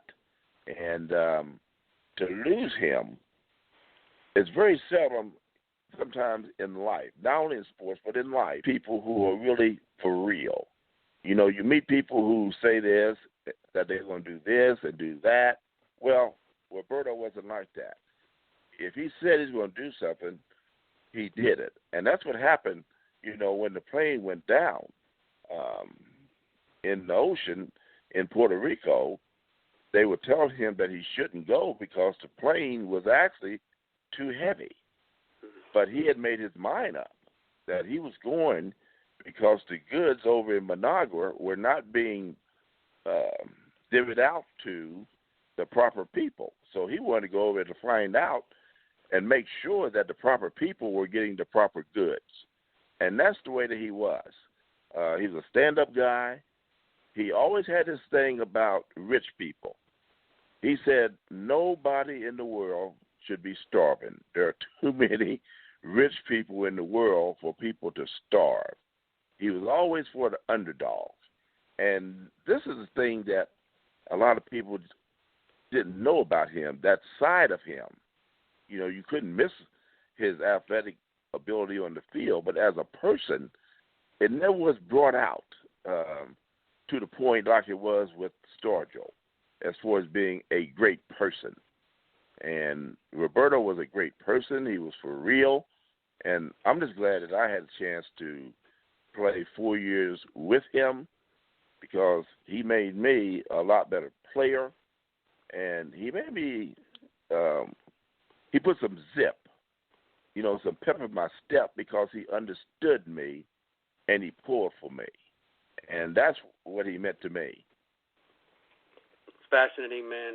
Fascinating. And back to your own career, what I've always admired probably most about you, Al, is that in this day of the slugger mentality and the amount of strikeouts, you were at the plate well over 600 times a year, and you very rarely struck out more than 50 times. Al, that's unbelievable. And to think that that can even happen at any time, never mind back in the day. Today it's so commonplace, but it has to be one of the things I would think you're most proud of and very hard to do. Yes, I did take a lot of pride in being able to hit the ball to all fields, you know, regardless of who was pitching. I never felt that I was intimidated by any pitcher. I always felt very confident that I could hit that particular pitcher regardless of how good or how great that he was. You know, I knew that if you put the ball in play, you had a chance of getting a base hit and help your team win. And it was something that I had done as a child, you know, like most players that came up when I did and players before me, they would go out and have a broomstick and throw up a rock. They would always find the smallest rock and just throw it up and swing and hit it. And that's how I got my start. I very seldom swung and missed. And, yes, I did take a lot of pride in being able to make consistent contact pretty much throughout my career, especially when I played every day. I didn't do a lot of striking out, and the reason why I used the whole field different than what you see today. That's the only difference that I've seen. They still have players today who do use the whole field, but most players are more pull conscious now, and that's the reason why fans are seeing more strikeouts. Al, a couple more just before we let you go. You talked about earlier the relationship, that with Pirate fans, the intimacy, if you will, back at Forbes Field. But as a Pirates fan, like I say, from the 70s, and as a kid, anytime I talk to Pirates fans of my age, you're always one of the favorite players that people mention, along with Willie and Roberto. Talk about what your relationship was like with the Pirate fans. Well, I'm going to tell you what. I'm glad you asked that question because 2 weeks ago, I went to the Pirate Fantasy Camp. And I was one of the coaches along with Steve Blass. We had a ball, except St. Gien's team beat us in a championship game. And so, but the funny thing about us losing to Sangy was sitting on his bench over there eating Popeye's chicken. And but that's Sangy. But the fans, for whatever the reason, I think when I left Pittsburgh, they had not seen the real Al Oliver come into his own as a player and as a person. Now, when I go back to Pittsburgh, it's like I never left. And I will always remember at the fantasy camp that we had in Bradenton at the awards night when I spoke briefly about our team, told them that I would be remiss the week that I've been down here. And like I told them, only thing I heard all week was about the Hall of Fame. But I told them, I said, if I never make the Hall of Fame, which will be fine with me, but I want all of you to know that this week you guys have made me feel like a Hall of Famer. And that's the way it feels when I go back to Pittsburgh, whether I go to restaurants, regardless of where I go, to the ballpark. It's like I never left Pittsburgh, and the last time I played there was in 1977. So the Pittsburgh fans now and myself, we have a great relationship. It was good when I was there, but it seems like it's just gotten so much better since I've been out of the game. And I enjoy going back to Pittsburgh. It's, they make you feel so good that you really hate to leave. All of a sudden you might go into a state of depression. But Pittsburgh fans are like that. As you probably know, they do not forget their players. Right. And I also read, Al, at the time when the Pirates traded you back in 77, I read an article that said you cried when they let you know that they traded you. Is that accurate? It is accurate because I knew that I was going to be traded. That was the thing. Because if I'd have stayed in Pittsburgh the next year, I would have become a 10-year man, 10-5 man. 10 years in the big leagues, 5 with the same team. And so that would have given me the power to veto trades. And so what they said, the reason why they traded me, was that they needed more pitching, was the reason why they made the trade. And, I can't knock the trade. Heck, they got a Hall of Famer in Bert Blyleven. He was the key guy that came to Pittsburgh, from Texas. And I went to Texas and had some of my best years. And it was the fact that my wife was from Pittsburgh. Both my kids were from Pittsburgh, were born and raised in Pittsburgh. I was a huge part of the community. And when you are involved in all the things that I was involved in. And then all of a sudden you got to up and leave. It's difficult because if you ask any player that ever played in Pittsburgh, I don't believe any of them wanted to be traded because of the city. Wow. Like I say, as I look back over your career and the times that I got to watch you play, you were certainly one of my favorite players on those Pirates teams, and it sort of broke my heart when I found out that they had traded you. It was a tough one. It really was. Yeah. When I speak today and they want to know how I want to be introduced, and I went to a marketing company probably about 15 years ago, and they said, Al, you'll always be a Pirate, and you have them introduce you one way, and that is former great Pittsburgh Pirate Al Oliver. And that's how I'm always introduced. And that's a great feeling. That's awesome. Bob, one more for Al before we let him go? Well, I mean, I always marveled at when you did leave Pittsburgh. You went to Texas, and as you say, you probably just started blossoming even more. The 4 years there, I think you hit 320. And I think of back in those days, Arlington, Al, it was so hot down there, and obviously the heat didn't bother you. I mean, a 320 batting average over 4 years, the heat agreed with you, Al. It did. It did. It was hot down there, too. Believe me, it was smoking. I remember when I took left field, the temperature was always out on the scoreboard, and it's always averaged around 92 to 95 at 7:35 at night. So I always like warm weather, though. I always did. And it was a great place to play. The fans are great to be in Texas, and it was a great place to live. You got your money's worth as far as homes and everything, and it was just a great place to play. But I'll always be a Pirate. True. There you go. And Al, we've had one of your to talk about the Rangers. We've had one of your teammates, Billy Sample, on the show many times, and he speaks very highly of you. Wanted to get your thoughts and memories of Billy.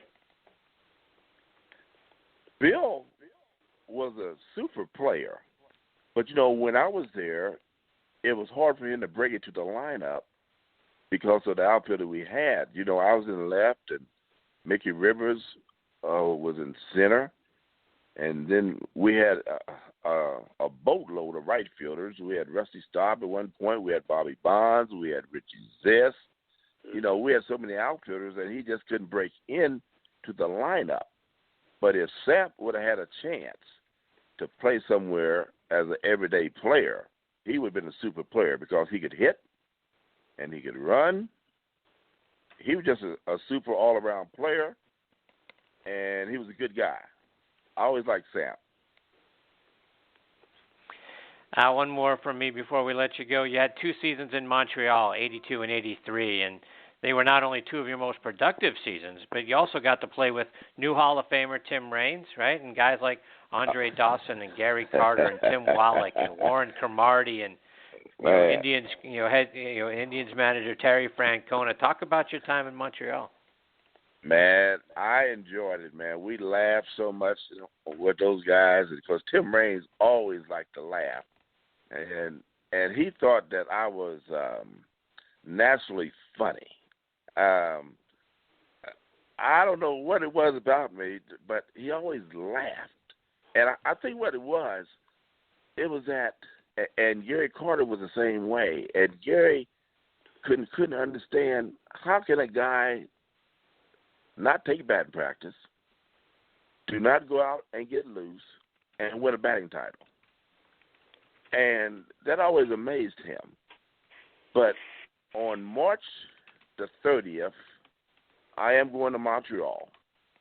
And on the 31st of March and the 1st of April, they're going to honor Tim Raines in Montreal. And I'll be out there on the field with them. It's going to be a great feeling for me to stand next to him. With Andre Dawson and I, we still stay in touch. And of course, Gary has passed on. But that was a great team to play on. We had so much fun, but we just could not knock off the Cardinals. St. Louis, for whatever the reason, they always find a way to be in the runnings if they don't win it. Mm-hmm. Great team that we had in 82. Al, before we let you go, like I say, we firmly believe you belong in baseball's Hall of Fame, and you just don't get enough recognition for what a great player and what a great hitter that you were. But let our listeners know, for those who want to keep up with what you're doing or where you're speaking or come see you, how can they find you, whether it's on social media or online? Yes, what they could do, they can go to my website. You know, the only thing they have to do is look for Al Oliver, and my site will come up, and you will see a gentleman's named Dan Burkhart. He is the one that takes care of my appearances, and he does a real good job. You know, we don't try to break people. You know, we realize that situations, you know, everybody's different. They have different budgets and things of that nature. But if you go to my site, that's the best way to get in contact with me. And it's something that I've always enjoyed doing. And like I've always said, whoever brings me in to speak, they won't be disappointed. I'm sure that's 100% true, because I tell you right now, boy, my heart feels good just having spent this time with you. It means a great deal to me because you meant a great deal to me through the course of my, my childhood and as a player. And I can't thank you enough. I'm sure Bob can't thank you enough for taking time to come back on the show, Al. It's always a privilege for us to get to spend some time with you. Well, that's same here. And you guys just keep doing what you're doing. You guys are doing a good job. Appreciate it, Al. We appreciate that very much, Al. All the best to you and your family, Al. Hopefully we get the privilege of having you back on the show again sometime real soon. That sounds good to me. Good night, Al. All right. Take care, Al. You too. That is always a pirate, Al Oliver. And I tell you, Bob, he was a great player. And like I say, from watching him all those years at Three River Stadium, in the 70s, and he was certainly one of my favorites, of all time. And then it truly did. It broke my heart in '77 when I found that. I couldn't fathom. How could you possibly trade Al Oliver? He's a pirate. He's been a pirate, through his whole career. How in the world are you trading a guy who, at that time I thought was on his way to being a Hall of Famer, and he should be a Hall of Famer today. But I just couldn't wrap my head around what in the world are you thinking? And I get the 10-5 thing. Certainly as a kid in his in his teens, you don't really put that together as something that could come into play. And why and I guess really, if you look back on it now, the 10-5 piece. So still, why would you want to trade Al Oliver? Let him be a 10-5 guy, right? He's going to be a Pirate forever. What difference does it make? But what a great player and what a great guy, and it's always an honor for us to have him as part of the show. Sure was, Chris. I mean, he not because we had him on the show, but I mean, when I was 9, 10, 11 years old is when I first started watching this guy, and he was always one of my favorite players. I was not a Pittsburgh fan, but he was one of those guys that never got all the ink, but just a line drive type hitter, so solid. If you look at his games played, Chris, and you mentioned the time in Montreal, and I am marveled to this day that a guy, and you look at it, that 82 season, Chris, he led the league in hits, doubles, RBIs, batting average, total bases, and he finished third in MVP. How is that possible? Right. Yes. How? How is that possible? I guess if you play in Montreal, it's possible. It had to be something with that because there was no better player in the game that year in '82 than Al Oliver, and he was in his mid-30s at the time. Right. Yeah. Like I say, always. I feel good in my heart, because like I say, when you get an opportunity to speak to somebody that you idolized growing up, or you really think highly of, it makes you feel good, smile from the inside out, and that's how I feel after having spent a little more time with Al. So, like I say, hopefully we get a chance to do it again. I talked to Lamar Lowery. Unfortunately, I think trying to call in from Germany into the switchboard has caused him some difficulty. I think they're having connection problems. So unfortunately, I don't think we'll get to have the privilege of talking to Lamar on the show. So hopefully, we can try to figure out a way the next time he is back here in the States to get him as part of the show. So thanks to him for trying, and we'll catch up with Lamar offline. So before we move on and get to the spotlight on the positive, we always want to give a shout out to our good friend Renee Shull at Career Engagement Institute. Folks, you hear us bragging about Renee every single week here on the show.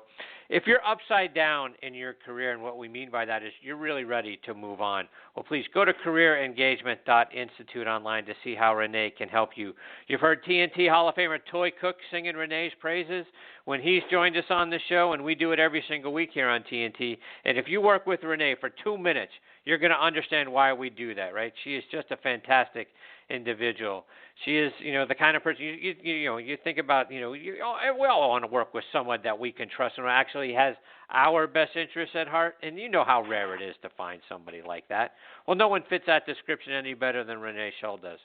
She is great. She is very talented, the kind of person you want to work with and have working for you. She's been doing some great things from some of our guests who have been in transition from being pro athletes and are now getting into the job market. Folks, I'm telling you, Renee is just the very best. There isn't a better way to describe her than that. If you're an athlete or anyone in the job market, do yourself a favor and reach out to Renee. You're going to be so very glad that you did. Go to careerengagement.institute online and give her a follow on Twitter @IntegratedPlay. All right, when Bob and I come back, we'll be turning on the Thursday Night Tailgate Spotlight on the Positive, so stick with us and hear which players are doing really great things in their communities. We'll do that on the other side of these words from our friend at Coastal Orthopedics and Kyvan Foods. Are you suffering from ongoing pain from athletic injuries in your knees, shoulders, or hips? Tired of living your life with an old injury that just won't go away? If you answered yes to either of these questions, we can help. Dr. Peter Candelora and his experienced staff of medical professionals will get you back on the road to recovery. Their state-of-the-art facility and new medical technology will ensure you'll be enjoying life again in no time. Since 1991, Dr. Candelora has been specializing in joint replacement, athletic injuries, and general orthopedics. Visit us on the web at athleteinjuries.com or call our office at 888-825-1150. That is 888-825-1150. We're proud sponsors of the Gridiron Greats Assistance Fund. This is Reggie Kelly, former Cincinnati Bengals and Atlanta Falcon tight end, and I'm the owner of Kyvan Foods.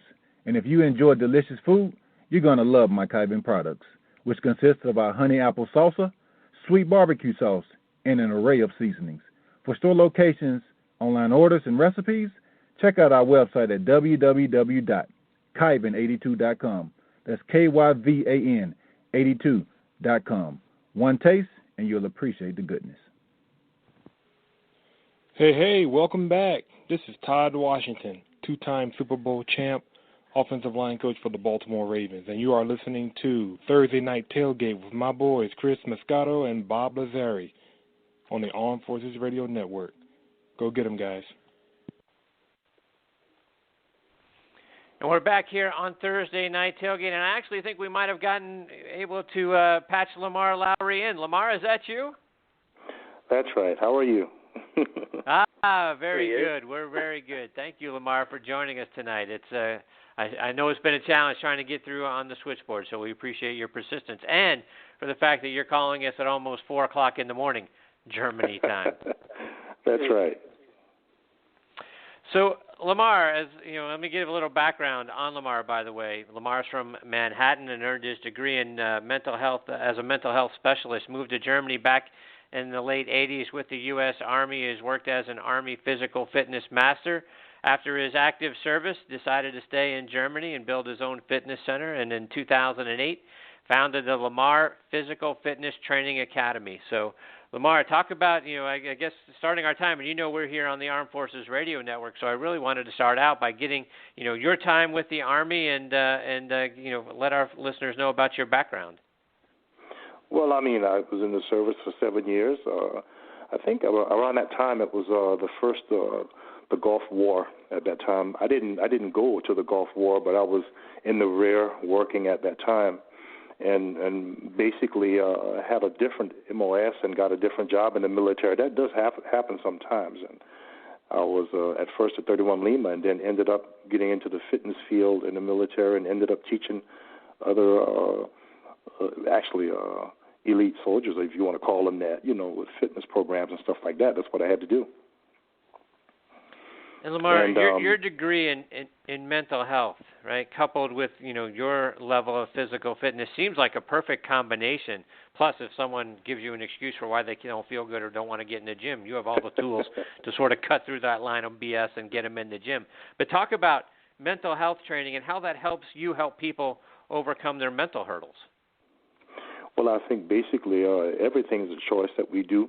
I always tell people here in Europe that I work with, everything is a choice. You can make excuses as much as you want. At the end of the day, you have to make a choice. So I think that it's really nothing complex about that.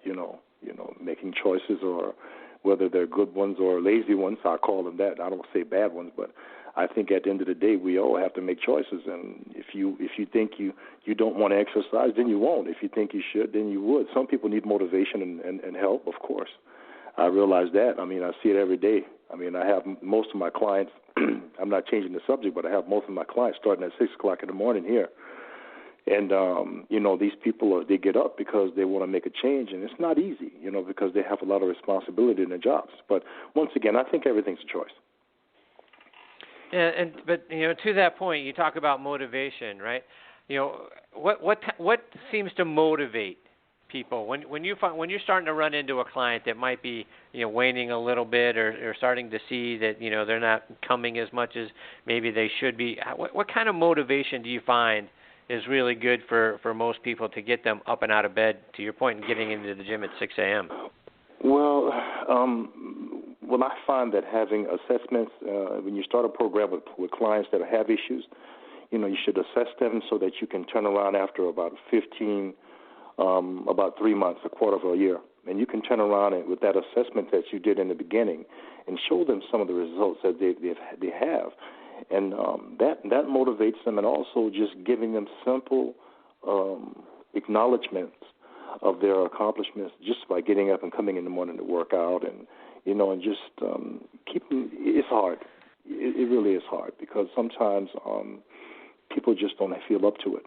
And I'm not talking about people like elite athletes or anyone that's really specifically a hobby fitness type of person. Some of these people that I'm talking about, they have no clue, and they're really out of shape, and they smoke a lot and drink a lot of wine and eat a lot of wrong foods, and I have to deal with people like that. And so it gets challenging sometimes, but I always just tell them, keep up the good work, and being there for them, early in the mornings. It helps, and knowing that somebody's waiting on them with an appointment to help them out. Bob, questions for Lamar? Yeah, Lamar, talk about the rigors of back in the day, the Army training, and was it just a natural progression for you to get into the fitness field because of it? I think so. Yeah, I've been doing sports now for 38 years. I'm 50 now, and when I went into the military back then, I was playing basketball and just lifting weights, and it was something that I did naturally and I loved to do, and it kept me focused, and it also kept me busy. And I think a lot of my superiors in the military realized that about me, and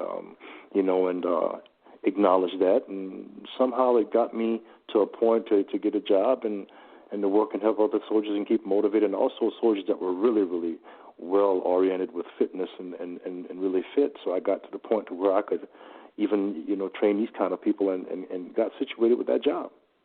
It's pretty simple, actually. Mm-hmm. And Lamar, I think you made a great point about the overall balance in any kind of fitness regime. I mean, I've been into fitness for as long as I can remember, and people, they always say, I'll exercise, I'll do this, but they don't really watch their diet. And I know for myself, Lamar, if I didn't at least have a halfway decent diet, it would be like spinning your wheels. But it's got to be part of a balanced program. Am I correct?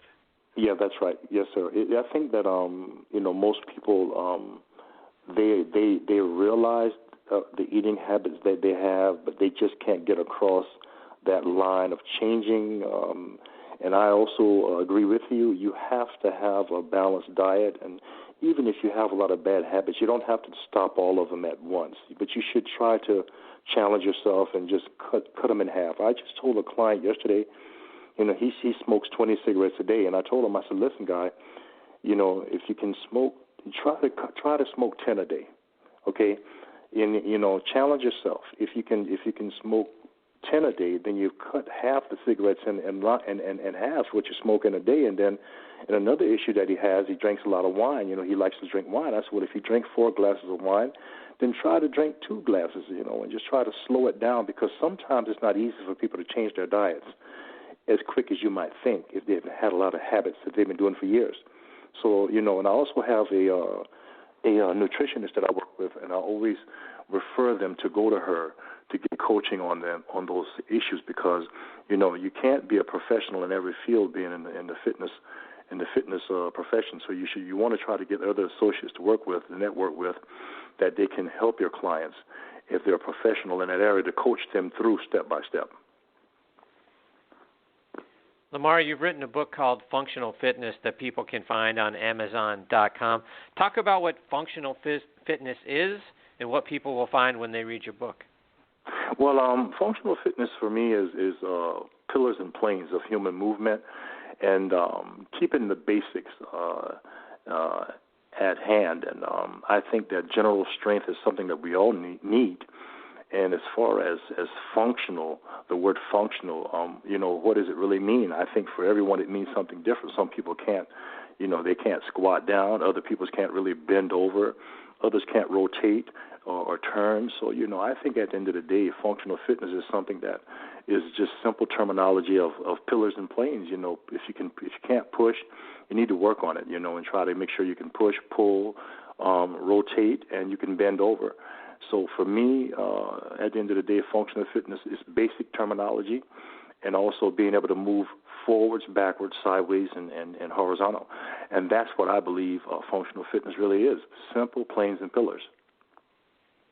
And Lamar, one of the things you talk about in the book is that you've developed your training programs after having worked with, top managers of different companies, injured athletes, and back patients. So how did people with those backgrounds and those types of injuries help shape your training programs? Well, I found that I had to first choose a target group that I wanted to work with. And to be honest with you, I found out, first of all, before I answer your question, if people pay a certain amount of money to do something, even if they're lazy and don't want to do it, if they have issues, trust me, they'll get up and do it if they're paying $130 an hour for it, plus minus. And I also found out that people that have issues like that, they really need assistance and coaching. And one of the, as far as another thing I saw too, a lot of people are just plain. They don't do anything. They can't move, and a lot of the things that I found out, mobility problems, flexibility problems, muscle disbalance, and actually these things weren't that complex with most of the people. And so I found out that by doing certain general assessments with them and tests, it was pretty easy to find out how to help them and keep them on a certain plan to get them a basic flexibility, basic mobility, basic general strength. And, so those are some of the things that I practice and preach with my clients and with this certain target group, of course. And once again, I'll go back to the statement of making people invest money in their health. You'll be amazed how that motivates them. When they pay a certain amount of money, they won't cancel an appointment. And also the other thing with the business field, people need appointments, because that's what most of them are used to. So they'll come if they have an appointment and someone waiting on them. I'll repeat that again, to take care of them and help them out. But the money issue, yes, it does work. When you got people investing for 12-hour packages, $1,500, $1,600, they're going to come. They're going to come. I'm sure they are. And Lamar, I know as a guy who suffers from lower back pain, I have to be very careful now with workout programs. What's something that you can recommend for our listeners, for those of us that suffer with back pain, to help us, improve our strength and our fitness levels without risking further injury? Right. Well, I think that as far as low back pain is concerned, that could be a lot of different issues. But a lot of the times with the clients that I work with, as I'll repeat myself, I'll do a lot of different stuff with mobility and flexibility. Also, you might know myofascial tissue. I do a lot of exercises and movements concerning that as well, where the people can lay on the floor and do a lot of exercises, keeping their pelvis tilted to the back. That helps them to learn to keep the pelvis positioned that they don't, if they're not used to doing that, because a lot of times people are walking around and doing a lot of things in lordosis position because they just don't have strong stomach muscles, or the psoas is tight. There's a lot of different reasons for that, and basically at the end of the day, I try to make sure I get general exercises that they can learn how to keep the pelvis tilted to the back and learn how to exercise keeping that pelvis position, that they just teach the muscles basically from holding them and positioning them, that from sitting, that they learn how to get used to that, because a lot of people think when the hip is out to the back, the pelvis is tilted to the back, but it's not. And that's funny. I see that a lot. Actually, when you tilt your pelvis to the back, your hips are slightly in, slightly. So a lot of people misinterpret that. So I try to teach people how to keep the pelvis tilted to the back, and that's already a general exercise, just to feel the tightness in your back, how it pulls, actually. Because if you don't sit and tilt your pelvis to the back, you won't realize how much that helps. So that's one general exercise that I usually do. And also with the psoas muscle, I try to show people how to stretch that muscle to release the tension on the lower back muscle, because if you know, the psoas muscle is attached to the lower spine. If you look, you'd see that. And a lot of times, if the psoas muscle is very tight, it'll pull on the lower back or the spine, and it's pretty much of a problem for a lot of people because that muscle's tight. So I try to teach people to do stretch exercises for the psoas and stuff like that too as well. Wow, that's great advice. Lamar, before we let you go, how can our listeners, remind them how they can get your book and then follow you, both online and on social media as well? Well, I have online. You can get it. You have the ESBN number. You can order it, and from I think it's Barnes and Nobles in America. But also on the social media, I'm on Facebook at Functional Training Lamar. You can find me there, and a lot of the stuff that I talk about is in the German language, but basically at the end of the day, it's just general understanding of movement. So that's how you can find me if you want to find me on the social web. And also the website, it's www.lamar-training.de, which is also German, but at the same time, like I said, I try to keep things simple when I do the exercises that people can understand, even if it's another language. I think it's not that hard to understand what I'm talking about. There you go. Yeah. Lamar, thank you very much for getting up essentially in the middle of the night over there in Germany to come on and be a part of the show. We really appreciate the fact that you were willing to do that. So hopefully, we can catch up with you again the next time you're over in the States, make it a little more pleasant for you. But we'd love to have you come back on the show sometime. I appreciate that. Thanks a lot. Thank you. Take care, Lamar. All the best to you and your family. Okay, take care now. Bye-bye. Bye. That's Lamar Lowery, and again, Functional Fitness is the name of the book, and I found it on Amazon.com here, so please check it out. And a lot of good advice, and a lot of good advice there, Bob, for those of us that are dealing with some back pain. It's a good guy to know, Chris, for dietary details, aches and pains, and exercise, and we can talk a lot more. I hope we can with him. He's great. Yeah, absolutely. All right, Bob, it is time for the Thursday Night Tailgate Spotlight on the Positive. So talk to us about who you've got this week. Who's doing some great stuff out there in their community? I want to recognize, Chris, Dan Williams, the DT of the Oakland Raiders. This is a guy that's been in the league.